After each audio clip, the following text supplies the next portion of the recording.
Hello दोस्तों, कैसे हैं आप सब। आशा करता हूं आप सभी अच्छे होंगे।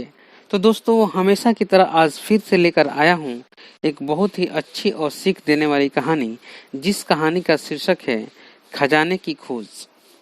तो दोस्तों, आइए सुनते हैं इस कहानी को और देखते हैं कि इस कहानी से हमें क्या शिक्षा मिलती है। तो चलते हैं कहानी की तरफ। एक गांव में एक रामलाल नाम का एक किसान अपनी पत्नी और 4 लड़कों के साथ रहता था। रामलाल खेतों में मेहनत करके अपने परिवार का पेट पालता था, लेकिन उसके चारों लड़के बहुत ही आलसी थे, जो गांव में वैसे ही इधर उधर घूमते थे। एक दिन रामलाल ने अपनी पत्नी से कहा कि अभी तो मैं खेतों में काम कर रहा हूँ, जिससे घर का खर्चा चल रहा है, लेकिन मेरे बाद इन लड़कों का क्या होगा। इन्होंने तो कभी मेहनत भी नहीं की और ये कभी खेत में भी नहीं गए। रामलाल की पत्नी ने कहा कि धीरे धीरे ये भी काम करने लगेंगे। समय बीतता गया और उधर रामलाल के लड़के तो कोई काम नहीं करते थे। एक बार रामलाल बहुत बीमार पड़ गया। वह काफी दिनों तक बीमार रहा। उसने अपने पत्नी को कहा कि वह चारों लड़कों को बुला कर लाए। उसकी पत्नी चारों लड़कों को बुला कर लाई। रामलाल ने कहा, लगता है अब मैं ज्यादा दिनों तक जिंदा नहीं रह पाऊंगा। रामलाल को चिंता थी कि उसके जाने के बाद उसके बेटों का क्या होगा, घर का खर्चा कैसे चलेगा, इत्यादि इत्यादि। इसलिए उसने अपने बेटों से कहा कि मैंने अपने जीवन में जो कुछ भी कमाया है वह खजाना अपने खेतों में नीचे दबा रखा है। मेरे बाद तुम उसमें से खजाना निकालकर आपस में बांट लेना। यह बात सुनकर चारों लड़के बहुत खुश हुए।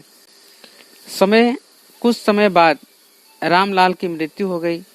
रामलाल की मृत्यु के कुछ दिनों बाद उसके लड़के खेत में दबा खजाना निकालने गए। उन्होंने सुबह से लेकर के शाम तक सारा खेत खोद डाले, लेकिन उसमें से कोई भी खजाना नजर नहीं आया। लड़के घर आकर अपनी माँ से बोले, माँ, पिताजी ने हमसे झूठ बोला था। उस खेत में हमें कोई खजाना नहीं मिला, जबकि हमने सारे खेत खोद डाले। उसकी माँ ने बताया कि तुम्हारे पिताजी ने जीवन में ये घर और खेत ही कमाया है, लेकिन अब तुमने खेत खोद ही दिए तो उसमें बीज भी बो दो। इसके बाद लड़कों ने बीज बोए और माँ के कहने अनुसार पानी भी देते गए। कुछ समय बाद फसल पककर तैयार हो गई, जिसको बेचकर लड़कों को काफी अच्छा मुनाफा हुआ, जिसे लेकर वो अपनी माँ के पास पहुंचे।